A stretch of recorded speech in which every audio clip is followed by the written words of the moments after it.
पुढची नाशिकची अपडेट। नाशकात उमेदवारीसाठी अजूनही इच्छुकांची मोठी गर्दी पक्ष कार्यालयांच्या बाहेर पाहायला मिळतेय। काही ठिकाणी तर गेट तोडून कार्यकर्ते आत शिरतायत। ही नाशकातली दृश्य आपण पाहतो आहोत सध्या। अत्यंत आक्रमकपणे कार्यकर्ते इच्छुक जे आहेत उमेदवार ते आता बिलकुल संयम ठेवायला तयार नाहीयेत। थेट पक्ष कार्यालयात जात आहेत, गेट तोडून गेट बाजूला करून जात आहेत, कोणालाही जुमानत नाहीयेत। स्थानिक नेतृत्वाला प्रश्न विचारतायत, उमेदवारी का नाकारली, तिकीट का कापलं गेलं।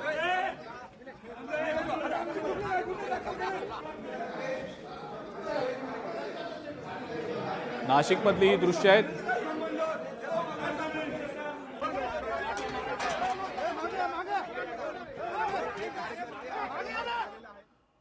पुढची बातमी नांदेड मधली पाहूया। नांदेड मध्ये काँग्रेस आणि वंचित बहुजन आघाडीची युती पालिकेसाठी झालेली आहे।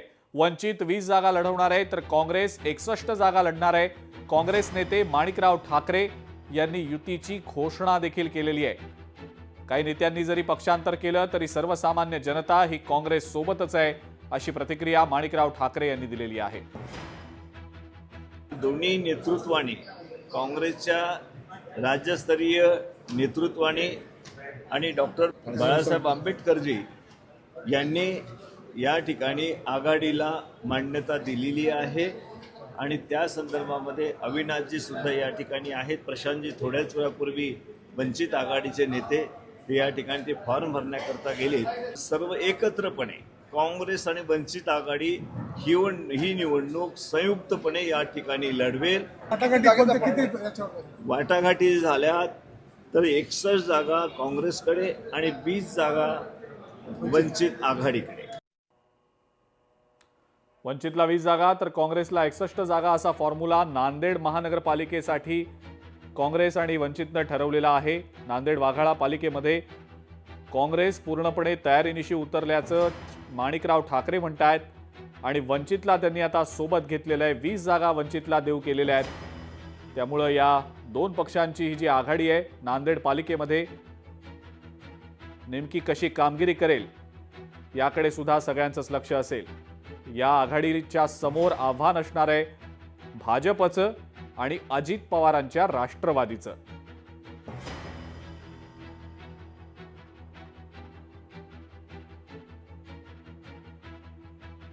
नांदेडमध्ये काँग्रेस आणि वंचित बहुजन आघाडीची युती झालेली आहे।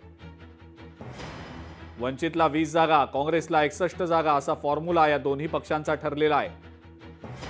नांदेड वाघाळा पालिकेमध्ये या दोन पक्षांसमोर भाजप आणि अजित पवारांच्या राष्ट्रवादीचं थेट आव्हान असणार आहे।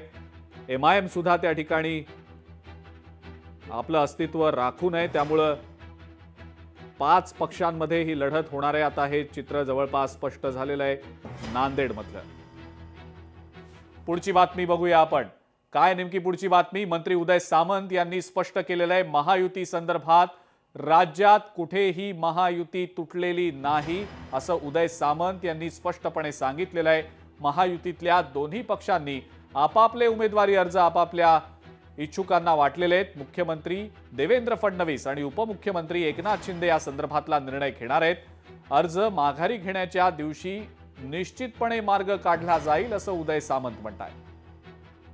सगळ्या टीमनं विचार करून एबी फॉर्म नक्की दिलेले आहेत, परंतु विड्रॉलची तारीख आणि छाननीची तारीख अजून 2-3 दिवस आहे। मी स्वतः या बाबतीमध्ये राज्याचे मुख्यमंत्री देवेंद्रजी फडणवीस, राज्याचे उपमुख्यमंत्री एकनाथ शिंदे साहेबांची चर्चा केलेली आहे। त्याच्यामुळे महायुती तुटली, काही ठीक आहे, पदाधिकाऱ्यांनी काही भावनेच्या भरामध्ये सांगितलं असेल तर ती ब्रेकिंग होण्यापेक्षा मी शिवसेनेच्या वतीनं सांगतो ही जर आपण ब्रेकिंग केली तर ती खरी आहे की महायुती तुटली असं चित्र कुठेही महाराष्ट्रामध्ये नाही। लोकशाही मराठी ऐका, पहा, जागरूक रहा।